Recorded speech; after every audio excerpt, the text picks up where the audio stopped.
Hello everyone, welcome back to Talk Fluent. We're so happy you're here with us today because we're talking about something that almost everyone experiences now, online meetings. Whether you're joining a Zoom call for work, school, or a team project, the words you use can make a huge difference. That's so true, and here's the funny thing. Many English learners know grammar really well, but when they join a video meeting they suddenly don't know what to say. They freeze, they sound too formal, or they translate directly from their own language. Oh, I've definitely been there. I remember joining an online meeting years ago and saying, "I cannot hear your voice properly." Everyone understood me, but one coworker simply said, "You're breaking up." I realized native speakers often use short, natural expressions instead of long textbook sentences. Exactly, that's why today's lesson is so practical. We're going to teach you English phrases that Americans actually use during Zoom calls and virtual meetings. These are expressions you'll hear every day in offices, remote jobs, online classes, and business meetings. By the end of this episode, you'll know how to join a meeting confidently, ask questions politely, solve technical problems naturally, interrupt without sounding rude, and finish meetings like a native speaker. Before we begin, tell us in the comments, what's the hardest part about speaking English during an online meeting? Is it introductions, asking questions, or technology problems? We'd love to hear your experience. And if you're enjoying these practical English lessons, don't forget to like this video and subscribe to Talk Fluent. We upload lessons that help you speak the English people actually use every day. All right, grab a notebook, repeat after us, and let's jump into today's lesson. Let's start with the basics. Every online meeting follows a simple pattern: joining, greeting, checking technology, introducing yourself, discussing ideas, and ending the meeting. If you master these situations, you'll sound much more confident. A simple structure is greeting plus purpose plus response, for example, "Hi everyone, thanks for having me," or "Good morning. I'm happy to be here." Simple sentences often sound the most natural. Here are some common phrases Americans use every day. "I'm hopping on now. Can everyone hear me? You're on mute. I think you're frozen. Sorry, I had connection issues. I'm back. Can you see my screen? Let me share my screen. I'll drop the link in the chat. Thanks for joining." These expressions are short, friendly, and common.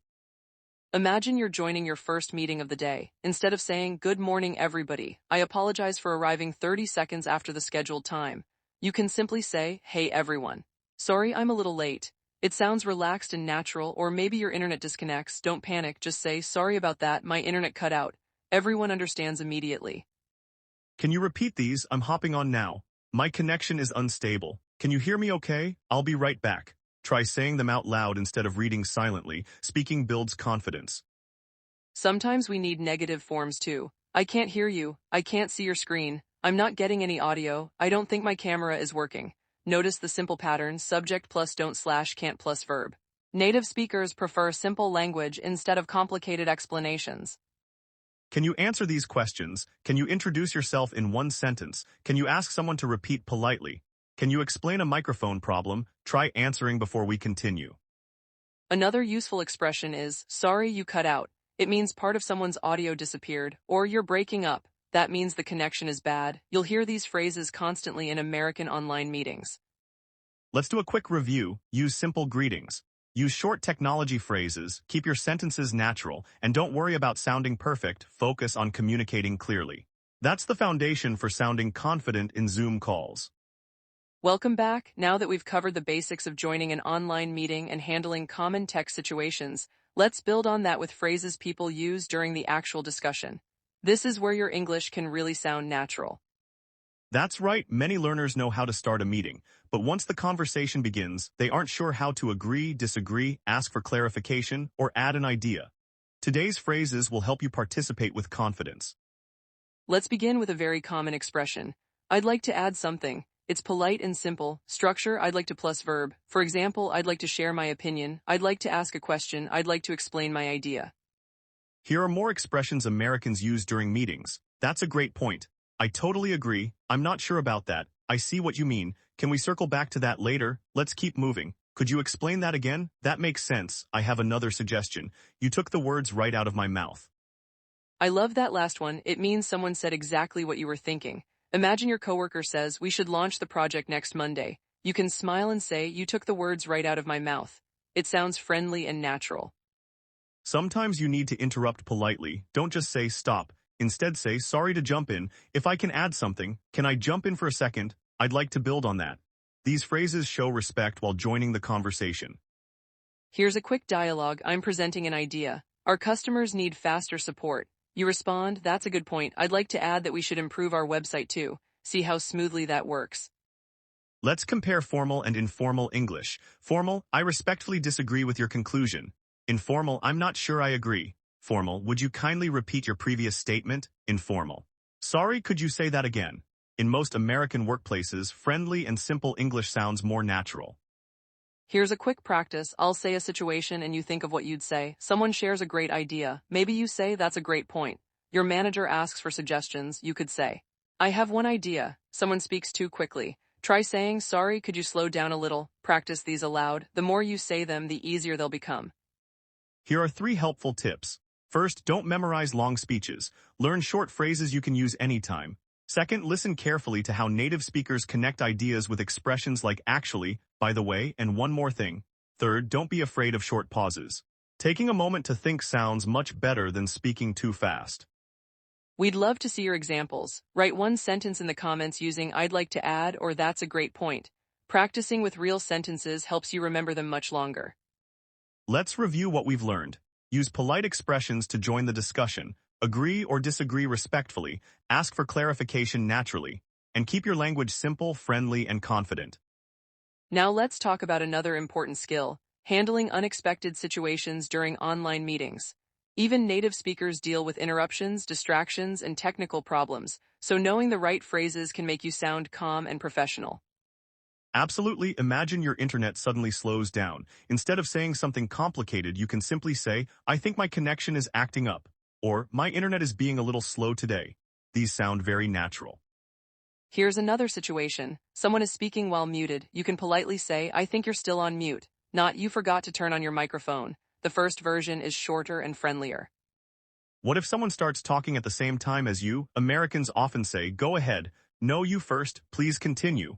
I didn't mean to interrupt. These expressions help conversations flow smoothly.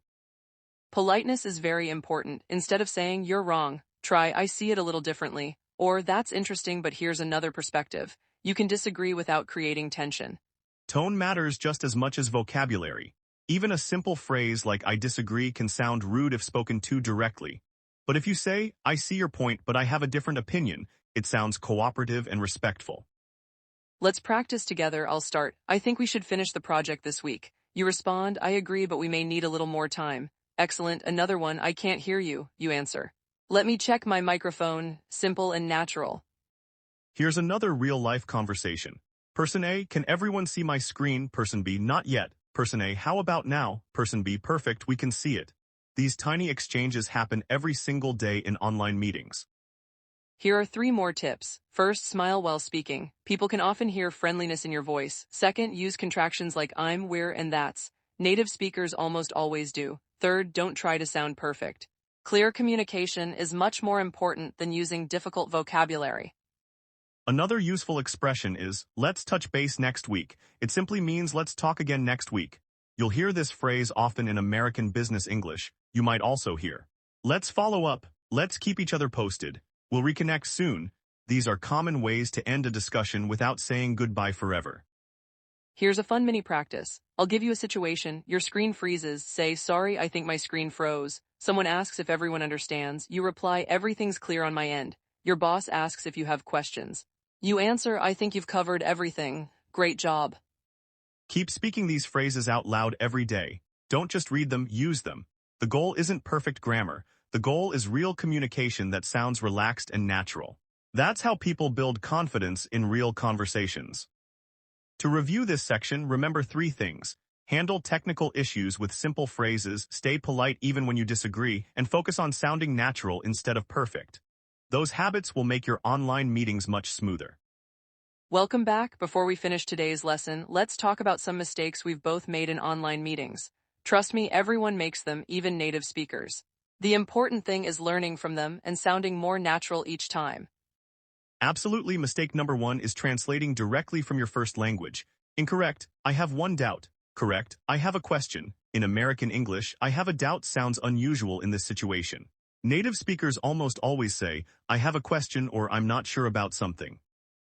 The reason is that the word doubt usually expresses uncertainty, not a request for information.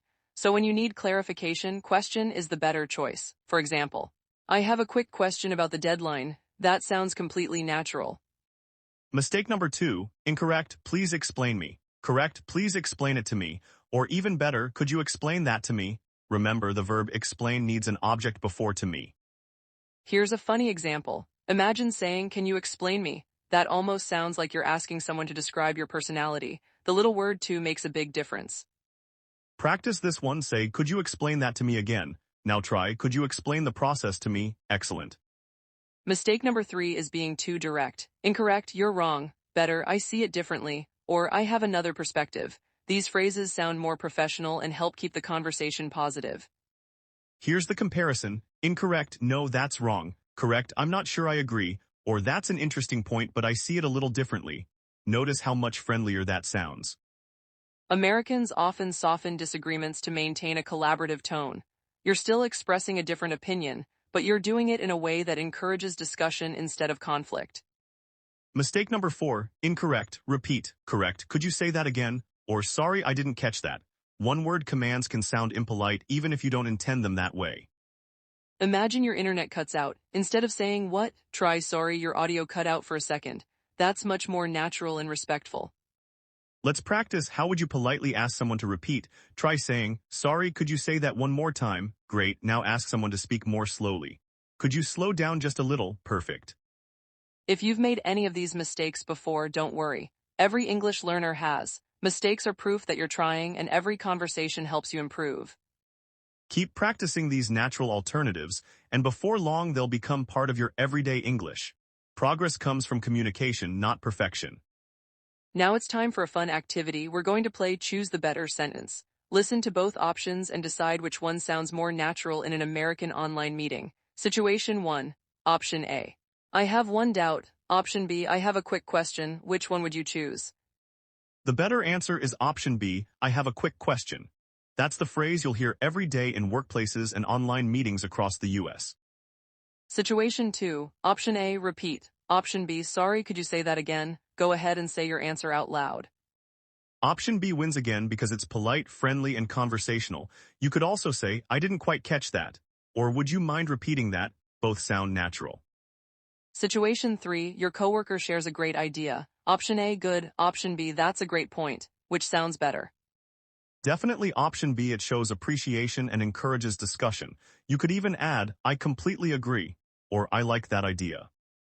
Situation 4. Someone can't hear you. Option A. My microphone has technical difficulties. Option B. I think my mic isn't working. Which sounds more natural? Option B, native speakers usually choose shorter, simpler expressions instead of complicated wording. Situation 5. You want to speak during the discussion. Option A. I interrupt now. Option B. Sorry to jump in, but I'd like to add something. Say it out loud with us.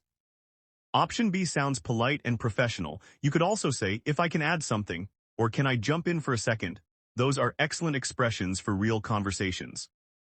Now here's your challenge. Write your own online meeting sentence in the comments using one of today's phrases. You could write, I'd like to add something. Or could you explain that again? Or create your own example. Practicing this way helps build confidence much faster. And remember, real conversations aren't about perfect grammar every second. They're about sharing ideas, understanding others, and communicating naturally. That's the goal every English learner should aim for. Wow, we covered so many useful expressions today. You learned how to join online meetings naturally, participate confidently in discussions, solve common technology problems, and communicate politely with native speakers.